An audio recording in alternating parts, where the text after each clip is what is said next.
The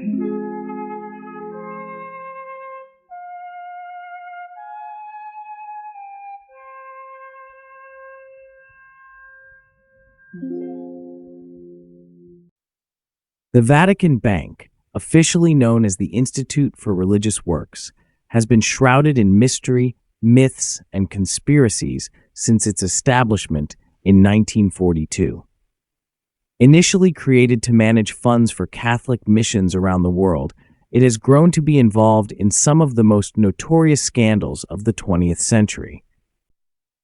While officially the bank's purpose is charitable, its activities have often been surrounded by secrecy, suspicions, and financial controversies. From the outset, the Vatican Bank was not just a financial institution providing regular banking services.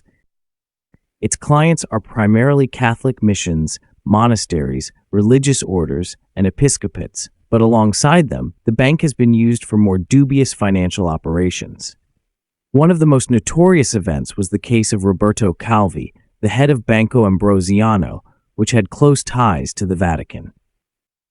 In 1982, Calvi was found hanged under London's Blackfriars Bridge.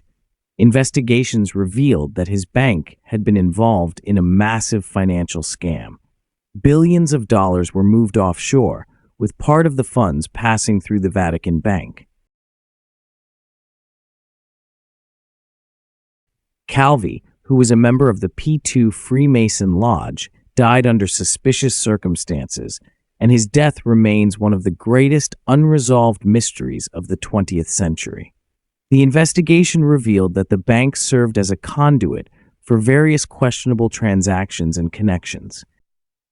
It was accused of money laundering, ties to the mafia, and financing political regimes.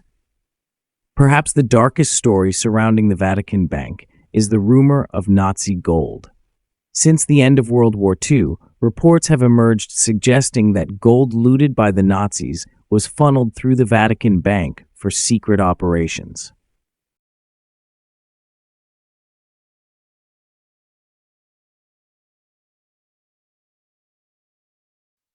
According to several historians, the Nazis, in an attempt to safeguard their assets, used the Vatican as a refuge for gold and treasures taken from occupied territories. These rumors became the subject of investigations, but despite numerous inquiries, the Vatican has never provided full documentation or evidence about the fate of these funds. One of the most famous events in the history of the bank is the investigation into its gold assets, which may have been used to help Nazi war criminals who fled to Latin America after the war. Although these allegations have never been officially confirmed, their popularity was fueled by various documentary sources and testimonies from survivors, further adding to the bank's air of mystery. In recent decades, with the appointment of Pope Francis, efforts to reform the Vatican Bank have begun. Pope Francis, seeking to cleanse the financial structures of the Holy See from potential corrupt elements, initiated transparency in financial reports and a series of other measures aimed at eradicating money laundering practices and fake transactions.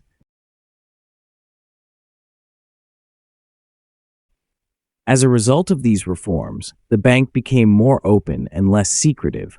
But despite these efforts, the myths and rumors surrounding it have not disappeared. Even after the reforms, journalists and activists continue to raise questions about the bank's ties to offshore zones and possible corruption schemes within the church itself. In recent years, new accusations of embezzlement have emerged, linked to investments in real estate and stock markets, managed through the Vatican Bank's accounts. In 2020, a high-ranking cardinal was arrested and charged with embezzling funds related to the purchase of expensive real estate in London through the bank. Another ongoing topic of interest is the role of Opus Dei, a Catholic order whose members have traditionally held key positions in the Vatican's financial structures. It is believed that this order had significant influence over important financial decisions and used the Vatican Bank for its purposes, especially during the Cold War, when the Vatican actively supported anti-communist movements around the world.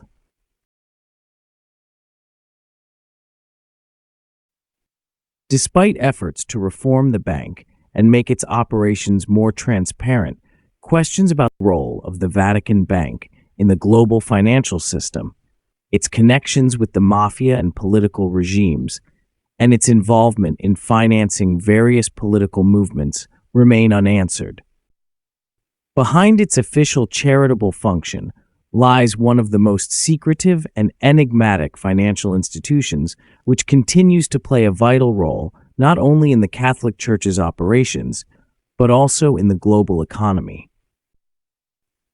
The history of the Vatican Bank is not just one of financial maneuvering, but also of political power, secrets, and symbols that can only be uncovered through a thorough and comprehensive investigation. However, no matter how hard we try to unravel all its mysteries, one thing remains unchanged. The bank remains one of the most closed and secretive financial institutions in the world.